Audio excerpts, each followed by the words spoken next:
Now I've been here for 17 years. I love the Seychelles because of the diversity of species here. 4 years, my 4th season. Yeah, so 5 years and counting, gone through a lot of different phases of the fishery.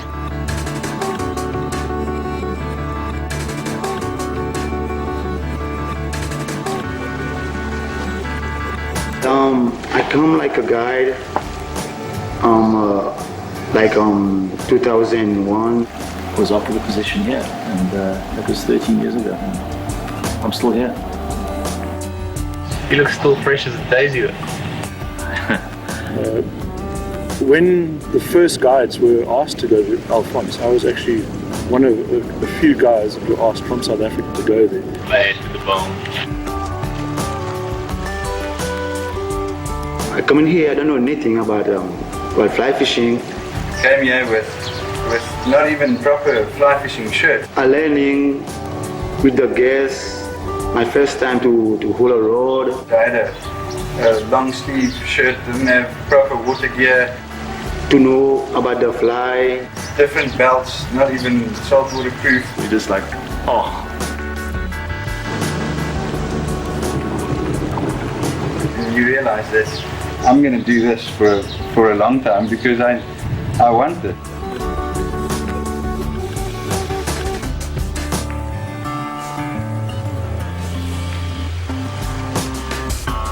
And then I just keep on, and now I'm there, you know. It's showing everybody what our paradise is like.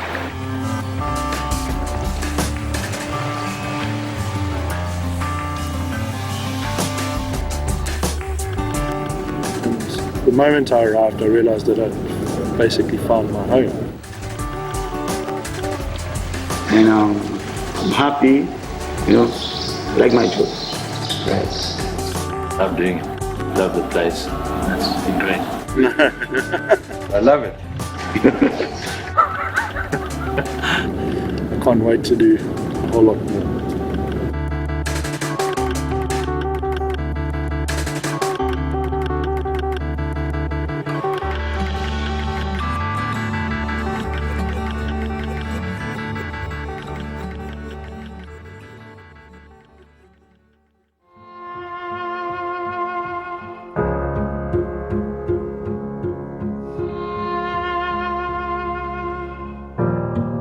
Obviously, milkfish are my thing. I really love milkfish fishing. It's probably the reason why I come back here year after year. And it's, you know, when one cuts to the chase, then, you know, that's probably why I'm in love with milkfish. And I love nothing better than going out there and fishing for milks. They're very, very technical fish, very challenging, very not easy to catch. I suppose they're pretty much like tarpon in that respect. You know, they you've got to know your stuff. You've got to work hard. You've got to make the casts, and but they when you know, they take flies and they fight really hard, and they're just gorgeous.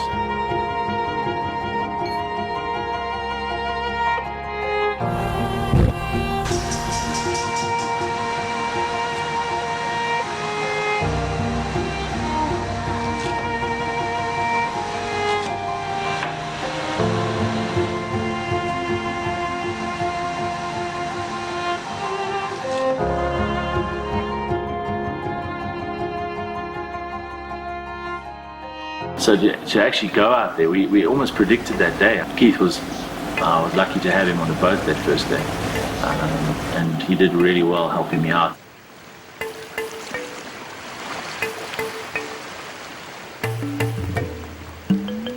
We found those pods and we fished for them.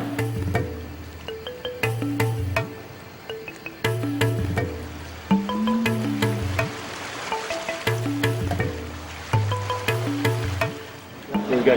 Come across. Come across. Come across.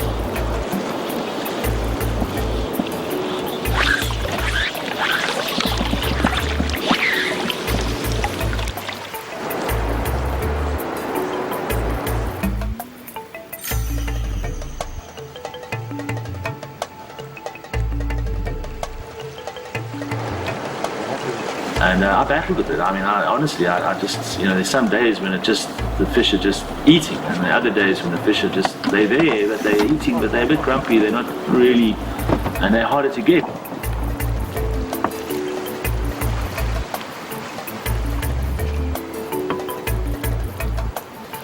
What you got there? Oh, he's coming to wood. He's off.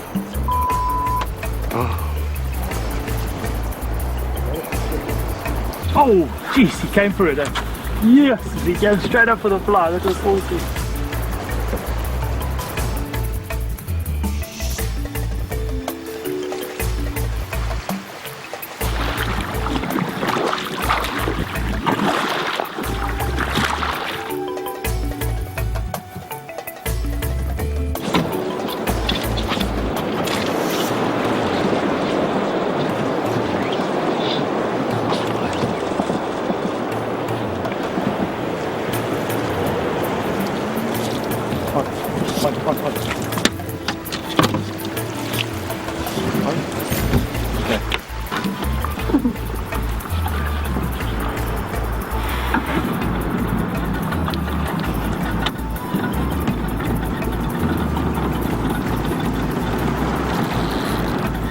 Yemo! Hold on, don't use the boat. Watch the jump. There goes the jump. What are those days? Balmy, hot. Nice. Yeah, baby!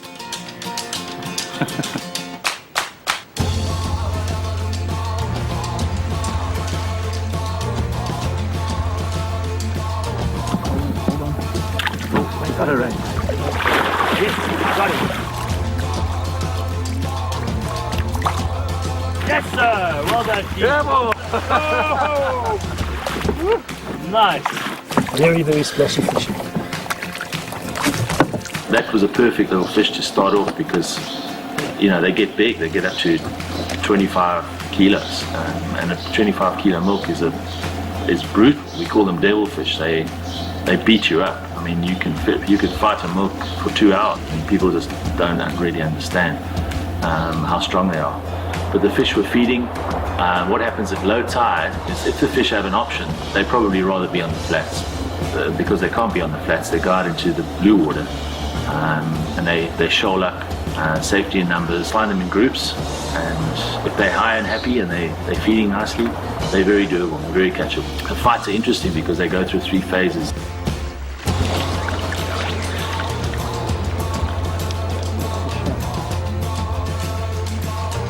Typically, initially, the fish is with a shoal, and it's not sure what's going on, and they might get a little bit panicky and usually do a few jumps, and it's quite a critical time because they change direction a lot, but they're fighting generally on the surface, and then after a while, the fish gets a bit, starts settling down, it gets really grumpy. They start usually then trying to look for a way out, and then they leave the shoal and they start doing funny stuff like trying to get you somehow on coral or over the flats, and that happens sort of in the middle phase of the fight.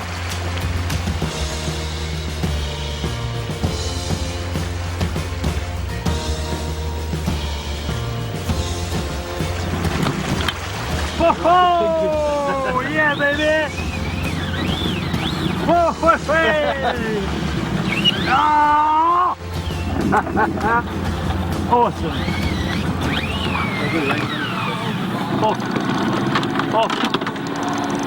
Off. No, maybe. No, swim towards me. No, maybe off.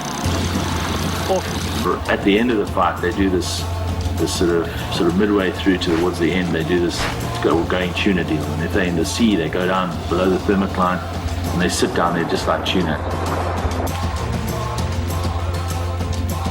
Fight them up. I think they've got a lot of almost red muscle tissue like tuna, and they don't get that lactic acid buildup that most fish get. They seem to be able to they have incredible stamina, and they just go on and on and on and on, and the gill is a fused gill, it's like a monopump, so with minimum effort they're getting maximum oxygen, And if they're sitting down there below the thermocline and they're just pumping away, there's no such thing as a small milk. A milk is a milk. You know, to catch a milk on a flower, it is pretty special. This is the only fishery in the world where you can do it with any kind of regularity. The bigger fish was that sort of unbelievable fish that we both wanted so badly. And yeah, that's much harder on the knife. It's tough, and that rod held up well. It's a good stick. It's just a much bigger fish. It was a good cast, and Might be a monster, we haven't even seen it. just you get that sort of that feeling it's going to happen. Where are you, little beauty? Under the boat, there he goes. Lift, and you don't really know why. The fish is there. It's that sort of feeling. It's sort of almost instinctive, you know, when the fish is going to eat. You see the fin slots, like the tuna? Look at those fin slots, look there. With all the little fancy accoutrements to make it perfect. And the fused gill, you see the fused gill? It was one of those sort of sea run fish, beautiful colors. I mean, the colors are just magnificent. There's blue on the back and black fins, and It's a sea fish, a proper sea runner. got like almost a pinky sheen on the side. But a real, I mean, it's just beautiful. Beautiful. How cool is that?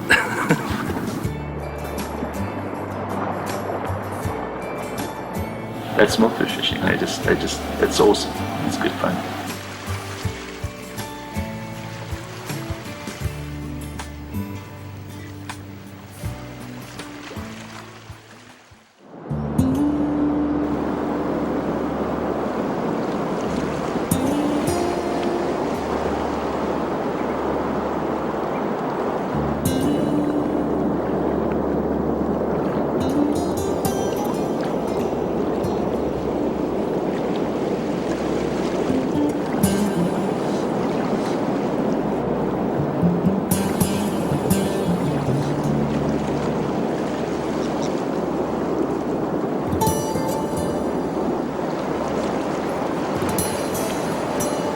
Target some tailing bonefish here, so it's going to be very exciting. You can see the bonefish tailing everywhere. It's going to be an incredible session. Let's see if I can get one.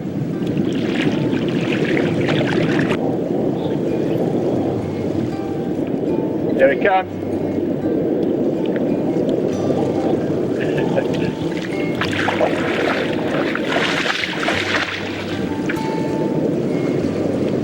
Doesn't even know he's hooked. Might be bigger.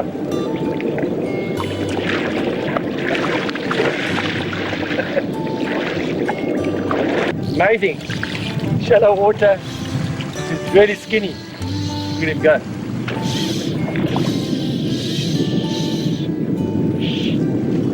Fish are hungry, unbelievably hungry.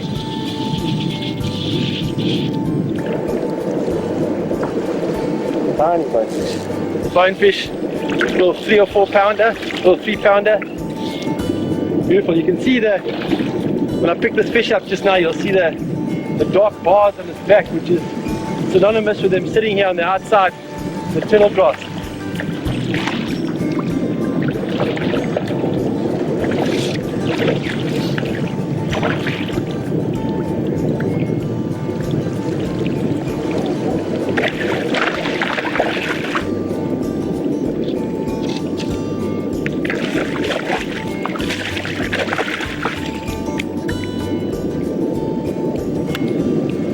Look at that beautiful little bonefish. Took the pink puff, the shallow water. Incredible.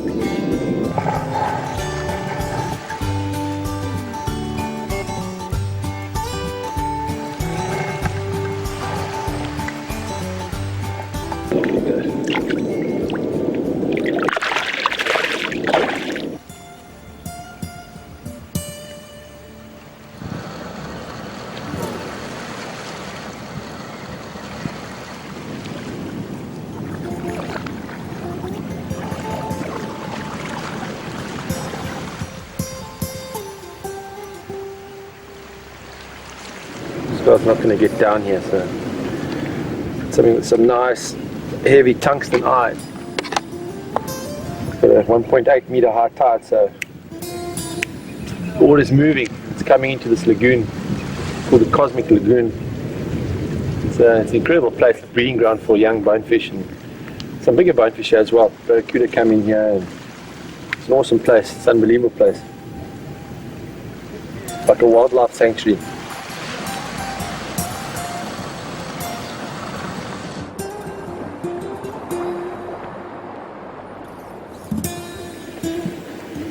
Nice and heavy.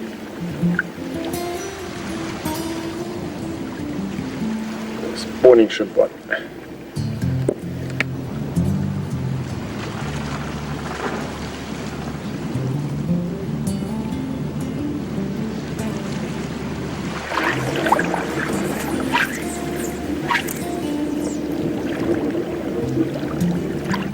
Really meant to try and get this fly to sink these bonefish here. They're very spooky.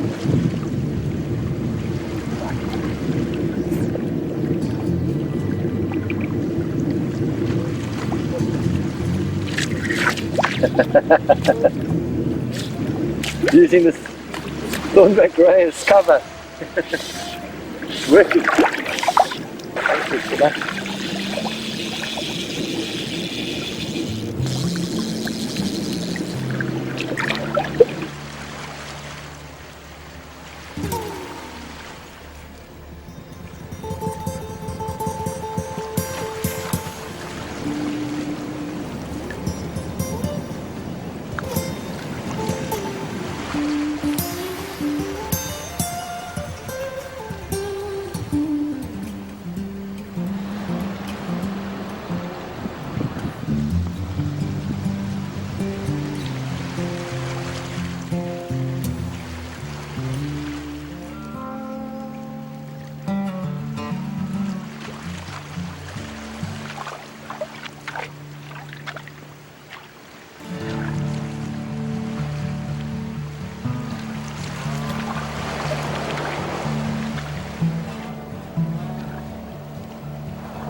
Thoughts when they see them is, that's not something that you'd want to pursue with fly rod.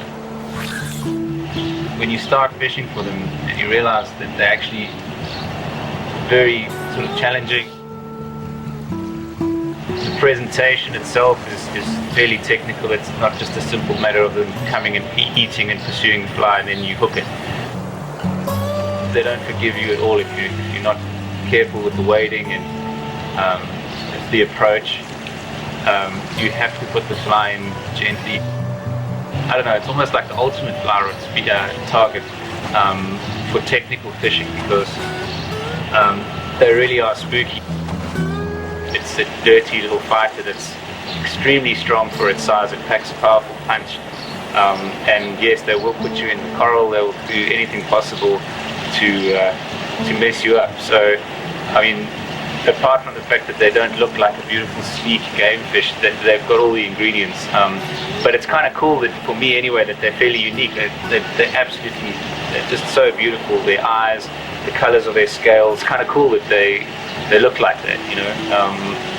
It's it's a very special fish. And I think the challenge is probably the key for me. The technical part of it. You have to get it right. There's no second chances or forgiveness.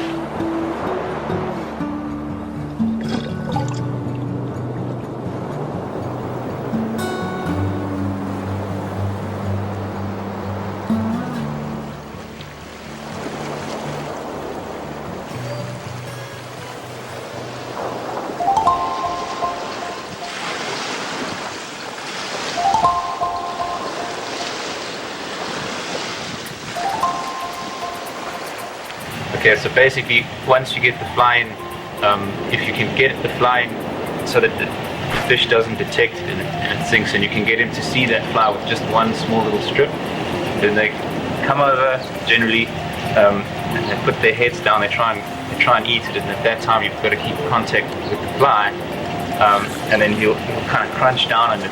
And if you can feel him, then you can hook them in the side of the mouth against the teeth. So they actually, if everything works well, they're fairly easy to hook. But yeah, everything's got to work well.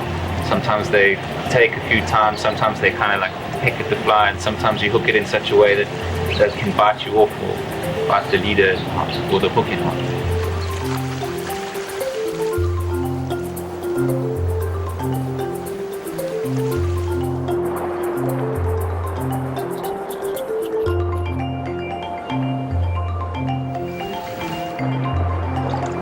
You know, I look for a jit, and I bring my 12 foot with me, and then when I look for a jit, I saw trigger, you know, and why not? Let's try for trigger.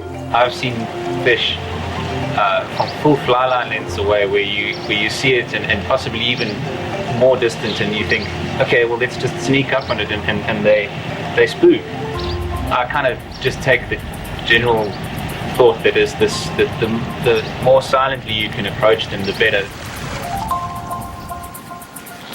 So it's a difficult balance between trying to, once you see one, trying to get to them fairly quickly, because then they do move sometimes. But you know, obviously you want to be quiet, and it's the same with the casting and everything. You want to wait for their heads to be down. Sometimes they won't give you that opportunity, and you've got to make the call.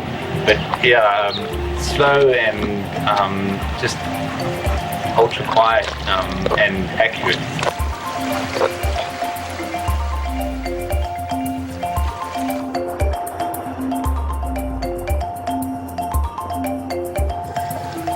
And then trigger, I like the fishing trigger, is a very strong fish.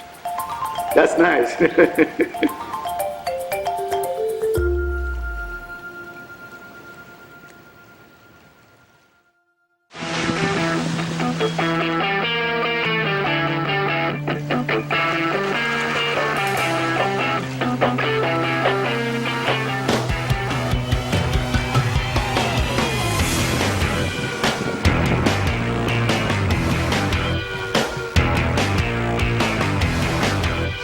It's a bad fish, talking about fish. It's one of the ultimate species to get.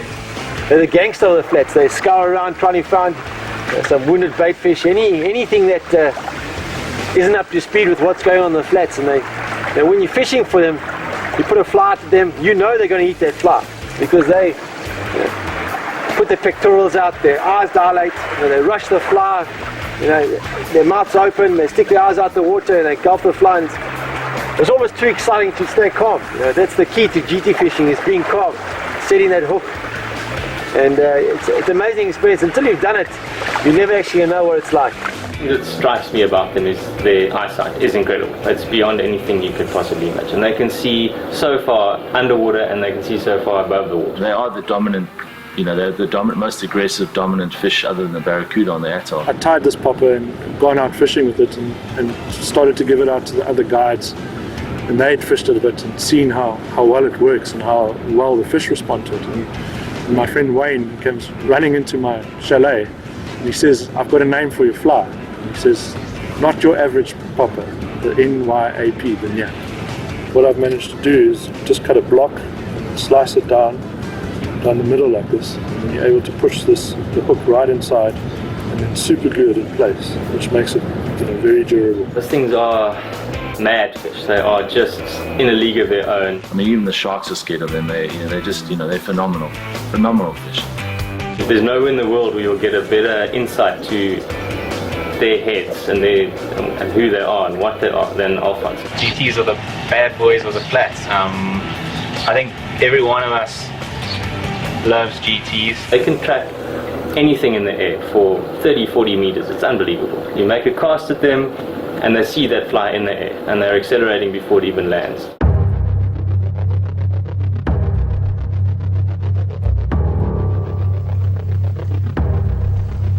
GT, very nice to hook a GT. I like GT.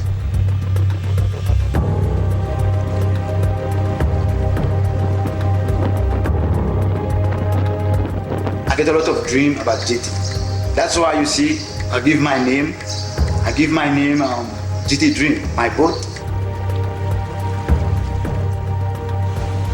And GT, you have to have passion to wait for JIT, and then you have to quick, because you have sometimes that JIT coming, you have to quick, make sure you make your cast, make sure you make a perfect cast.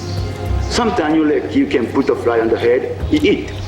Sometimes you put, spook, because I like when the JIT coming, the noise, the flash you make, it's very, if you're sleeping, make you wake up,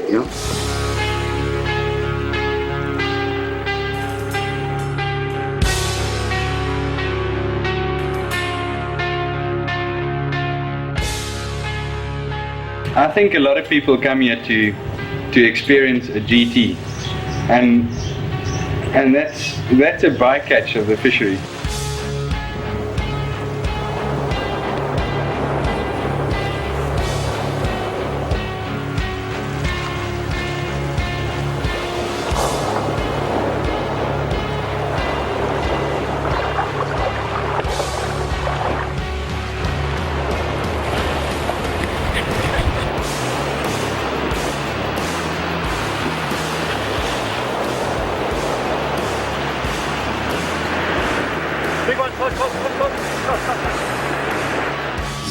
In the saltwater environment is to catch them in the surf. Now, the GT as a species, the body dynamics and the way that a GT is made up is conducive to hunting and feeding inside the turbulence of the waves.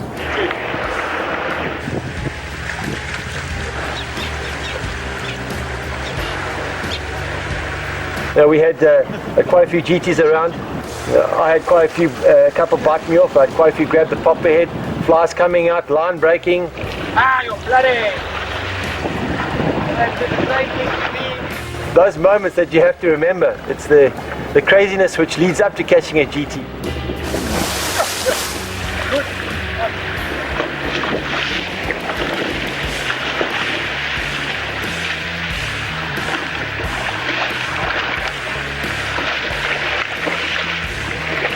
And you get the fly into him and hope that he decides that he wants to eat it.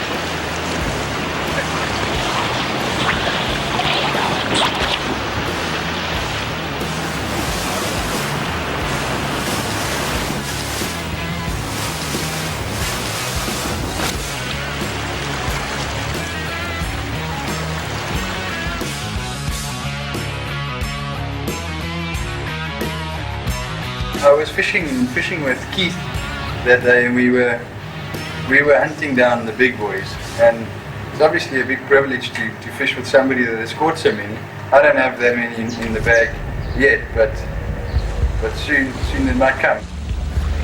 As the tide came in, we moved back to a place called East Knoll.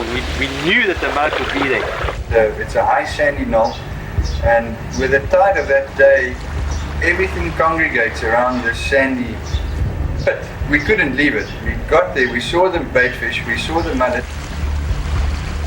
And when there's going to be mullet there, it's obviously baitfish for the GTs. You stay here, we're going to get him. He's going to come up and eat. We thought there was a good chance of getting a GT there. And as we approached, actually, we saw the GT. So we pushed the boat onto the sand. I wasn't even wearing wading boots. 1, 2, 3, 4. I ran to a position where I thought, I'm going to be able to present the fly perfectly to the fish. But with that, the fish went into my blind spot, straight into the sun. So I made the cast into a general area where I thought he would be. I couldn't really see him.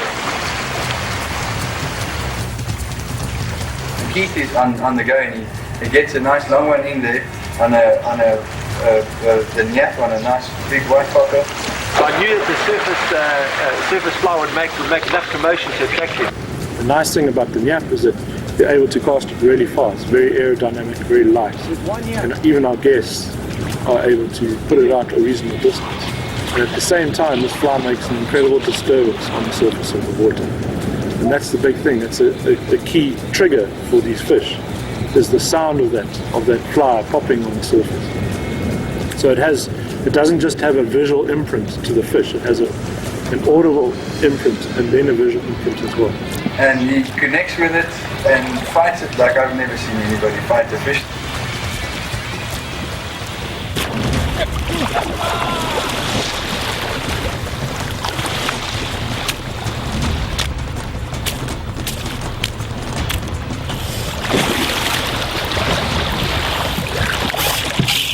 I'm a firm believer that you have to stop a GT. You have to fight him hard and you have to stop him as quick as possible. So I fly as much drag as I can. It's a tug of war.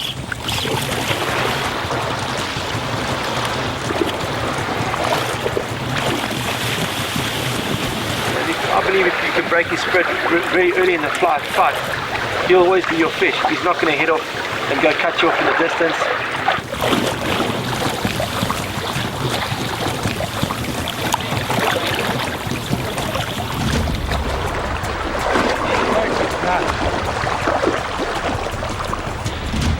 Nice and close.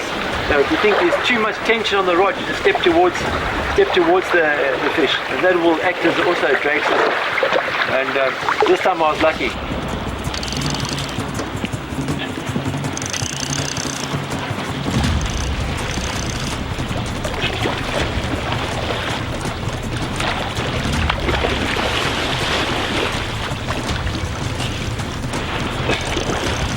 You got 100 out. There's nothing more exciting than a GTK. Eventually we get it to hand and celebrate the high five.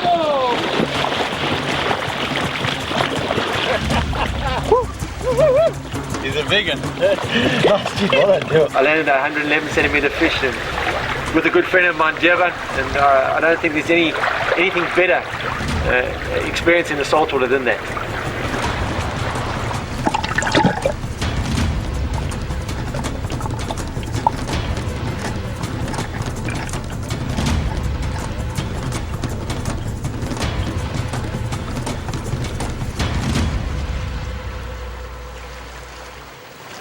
But now Keith is quite tired. He's just landed a very large GT, so I get the opportunity to grab the rod.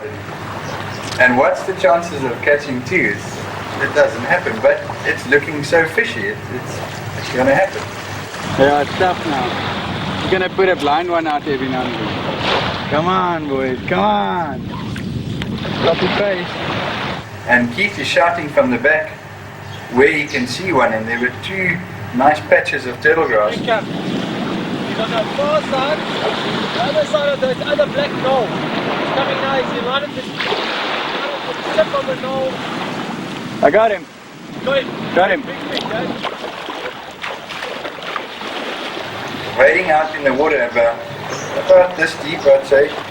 No, maybe up to the belt, and the sun's setting in the west, so you've got a glare patch on the left, but you can still slightly make out a couple of dark spots. But you don't know what they are, if it's a turtle grass patch, if it's a turtle, if it's a shark, what they are. So you each sort of cover whatever you get. How far?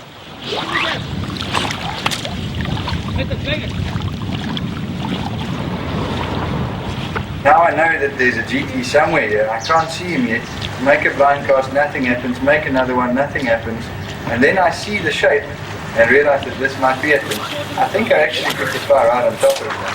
It wasn't a brilliant presentation, but it was just so rewarding after that first trip to see that he's on it and he's got it. And it's a big explosion, and I was just thrilled. I was unbelievably happy.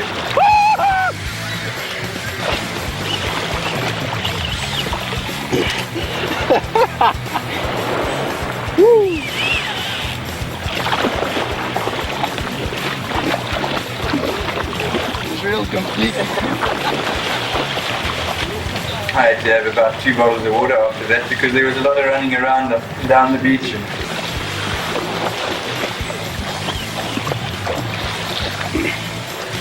That's him on the top.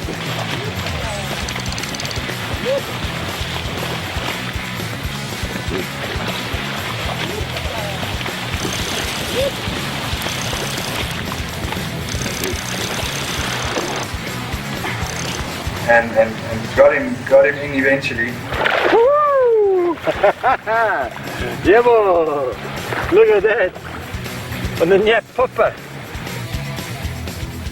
Look at that guy. Looks like the shark's trying to eat him, eh? Yeah. Look at the bite marks here. Yeah. Well done. That's awesome. You give it to you. Oh, yes. Well done. It was quite special to have it at East Knoll, at an area that it's nice white sand and a lot of fish that are just hungry coming in. So I don't think they expected us to be there.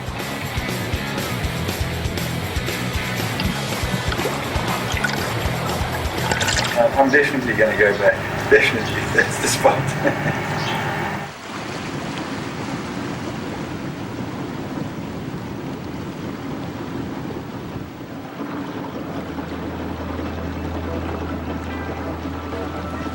Yeah, that day I went outside to do some blind casts for jit, and close to 4 o'clock too. And I think I do about 6 blind casts, and then just I saw something black with some flash. Then on, and the same time I set the hook, the same time I give it line to go, the rod comes.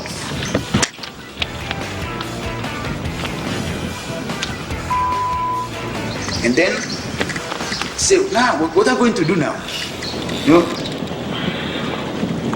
What now? Hide him. What now? Just tell me what now? The come and he said to me, you have a reel, just keep on, you know. And yeah, I changed my finger strip, put another finger just to hold the backing until, keep on reeling until I can get the path of rod, you know. And then really, and then I get the rod, put the rod together, and you know, just keep on, and then I'm lucky to land that fish, you know.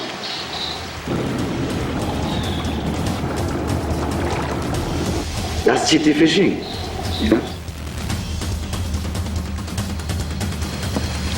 When you in the surf and it's just you and the fish, and there's nothing else to help you, and it's just so wild.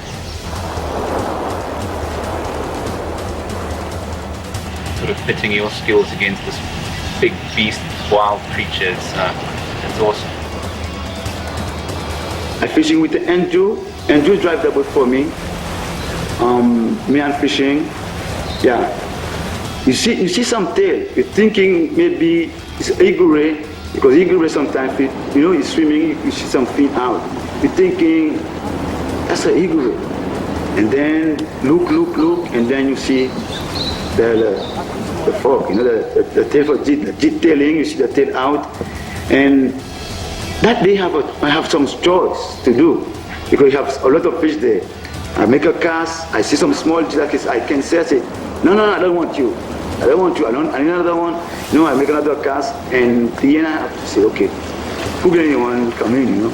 I get that jit. And for me it's fine, because it's a long time ago, you know, I get some fish on Nesha. Every time the guests get it. That day is a special day for me, to see the Nesha with jit, you know.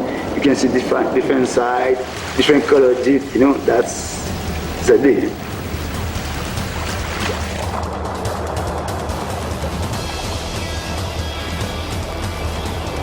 I couldn't believe that they came up again. I think we fished with some triggers just a little bit.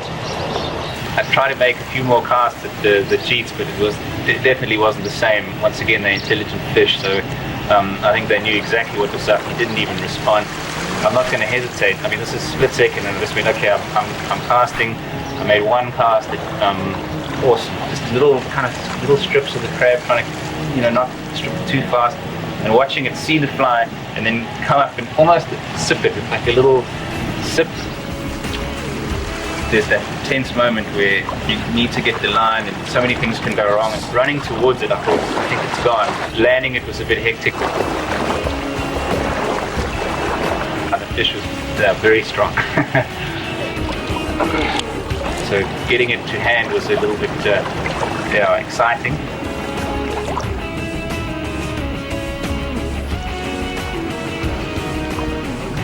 But yeah, once I got it. Oh, thanks. That was just incredible. very, very cool. And it was a beautiful, beautiful fish. Blue and stunning fins and everything else. The hook was perfectly, that's I think the reason we landed it, because it was right in the scissors. You know, if I caught it on a 12 weight it would have been spectacular, but the fact that it was on a 9 was very, very special. So whitefin, our big pet fish that was with us for a number of years, pretty amazing fish, and what he'd love to do was surf behind our skiffs basically. Come up to you, head on, turn around and pull up behind your engine and basically surf in the slipstream. And then once you stop, he'd like bump up against your prop and against your engine and against the side of the boat. He was a real bully. He must have been up against someone's prop when they pulled off from the yacht, and basically the prop spun and just sliced him down his whole side from about here all the way down to his tail 7 times. These massive cuts all the way to the bone down the side of the fish, and he sunk down deep. We could see him right down below the other GTs, bleeding profusely, and we thought that's the last we're ever going to see of whitefin. This was about 2 weeks later. Look at that healing already, and that was a week later after the first one. That's 2 weeks after it happened, and yeah, healed up and got a few little scars, but that's it. A year later or whatever, you could barely see any scarring or any remnants of that injury. And yeah, it just goes to prove that those fish are incredibly tough compared to other fish. They can take a hell of a beating, they can survive. And it's good to know, because although we do believe wholeheartedly in conservation, and it's because of fly fishermen and fishermen that these places are protected, it's because we've got a vested interest in it.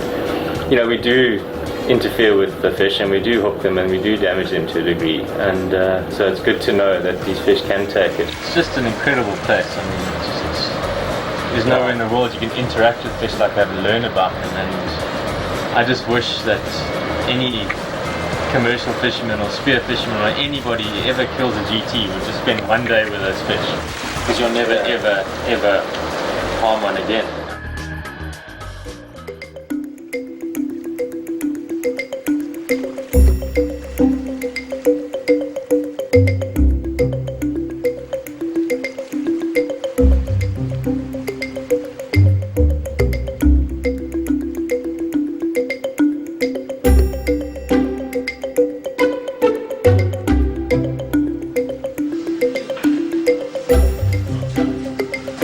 This particular fish has got a bit of history to it, because I've been looking for him for a while,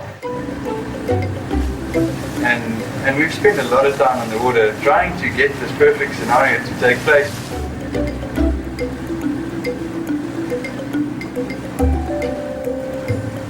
I would definitely class sailfish as the gravy on top of everything else that we've got here, because it's something that is available at a flick of a switch almost, and that's something that's actually dangerous to say when it comes to fishing, but there's a lot of them out here.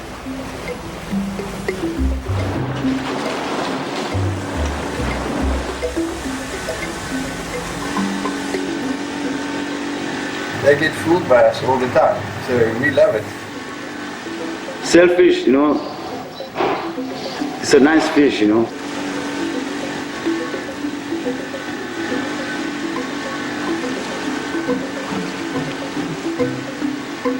And that day going with the van to get the first sailfish.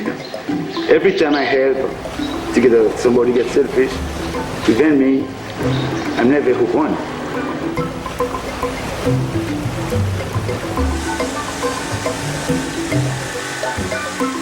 You can look for sailfish one day, it's nothing.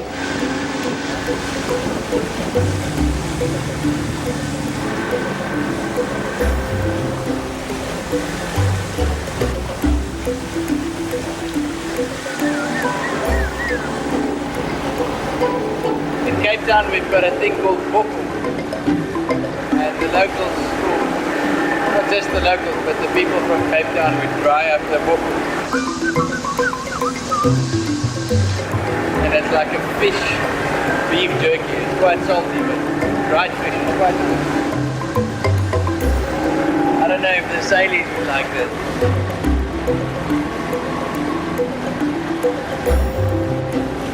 You can raise 4 or 5 sailfish. Sometimes you don't hook one. on the boat, okay? Now I know exactly what I should be doing, but muscle memory and stress and nerves and it's very important to just slow down and don't overdo it. Just to slow down. It's a big fish, but you don't need to get angry with it. You don't have to. Very easy, simple fish to catch. Unbelievably acrobatic. Something that you'll see a sailfish out of the three species, like a GT, a sailfish, and a dogtooth tuna. I would say a sailfish should be the easier one to catch.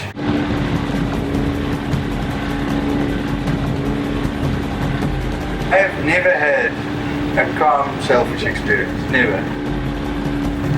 You don't need to make a super long cast out there.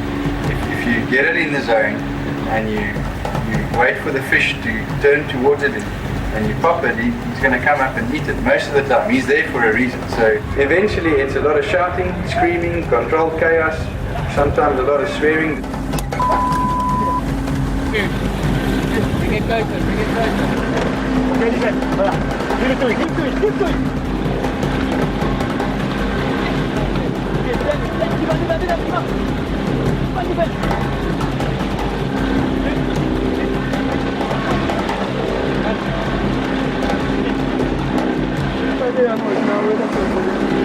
Standing on your back. Come on, come on.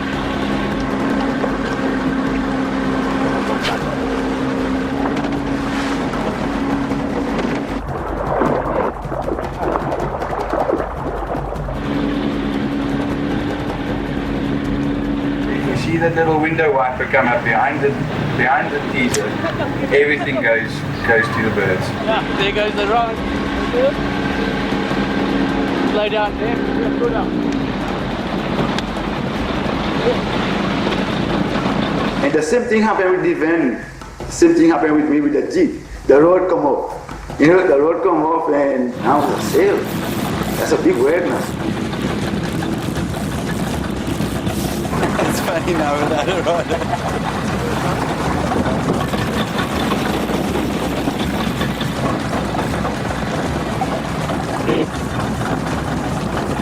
Okay, 11 o'clock. I've got my first sailfish ever on fly, and I've got a freaking rod handle spinning there. Forward now, Sid. Go, go, go. Go right towards the rod tip. Left with a butt section and a reel. That's what I've got. So eventually got it back and chased it a bit up with the boat. Got the rod back. Really trying to get it back in there. I don't know what I was thinking at that stage. I wasn't thinking about anything else but getting this fish.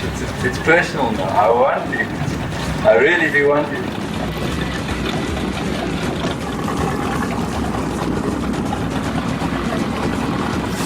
Oh baby.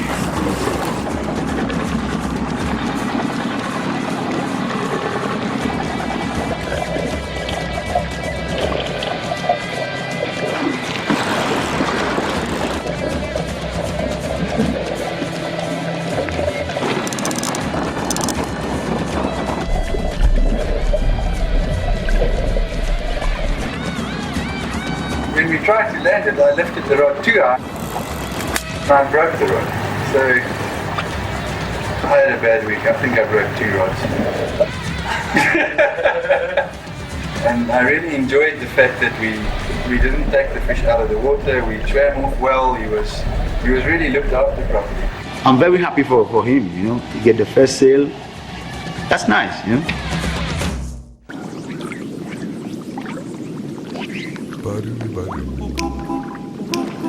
Yeah, permit is a nice fish.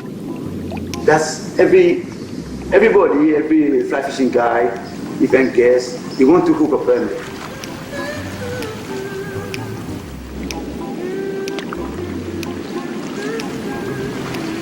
And a permit is difficult.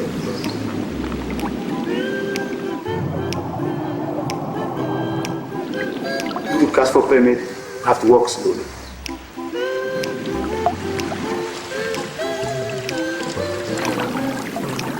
And I walk Like me, when I fish a permit, I don't like to tie my drag. I like to, my drag a bit loose, use my hand. See permit telling, cast, you need a permit every time. It gets spooked.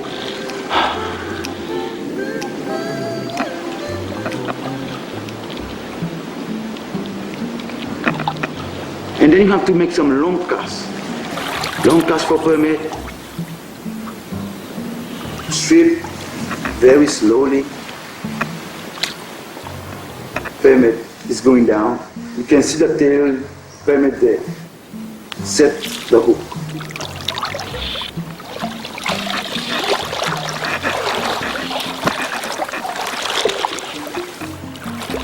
And the fight, you know, it's a strong fight, and I'm scared. I'm scared, man.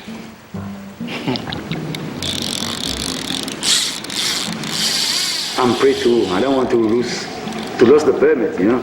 And then if fight is going out, I'm worried about the corals. We have some coral too over there where I get the permit. And the problem, you know, to land that fish by yourself. You need somebody to help you, or you have a net. You know, you need a net sometimes to land a permit. You have to have passion with him. And when I hook a permit, my heart is doom, doom, you know, blowing, and I don't want to lose that fish because it's very easy to lose a permit.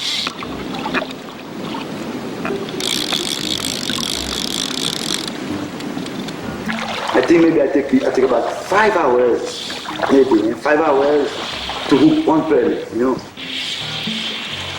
And yeah, that day, you know, and I get a chance to learn it, and get a chance to put it on my hand. It's a nice permit too, you know. All right, yes, yeah. Nice. Maybe you will see, guys. It's a nice one.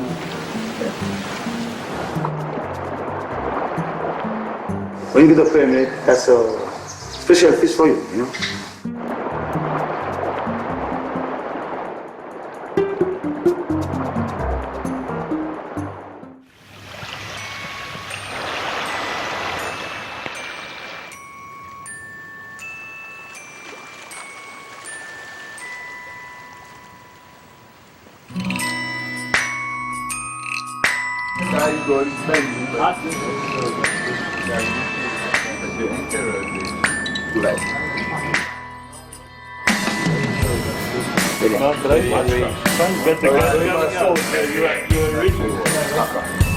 So when the season closes down, we've got about 4 months that we not yet.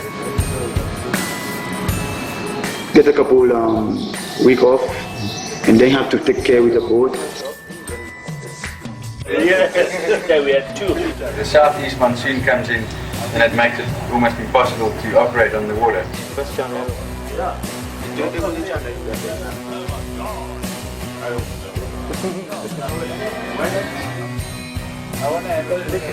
Yusuf make that fly for me for my birthday.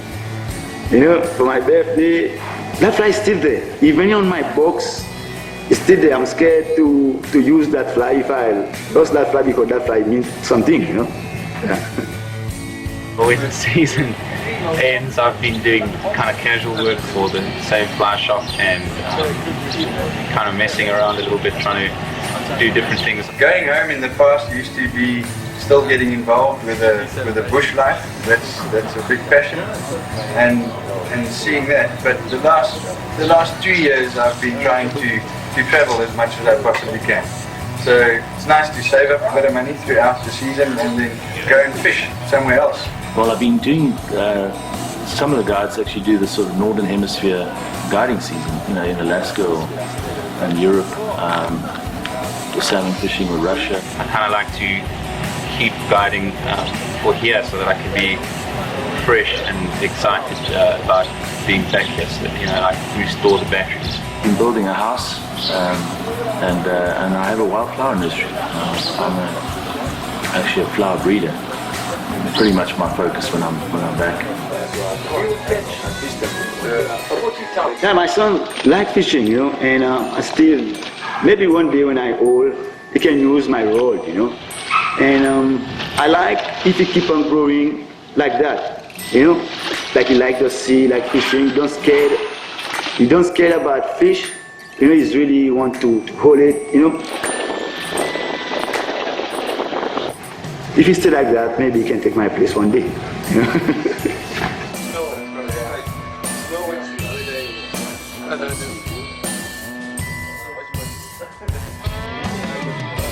I've been fortunate to travel to some of the best fly fishing destinations in the world, from Alaska to Cuba to Mexico, all over the place. And Alphonse is hands down the best saltwater fly fishing on the planet. I can say that without a doubt.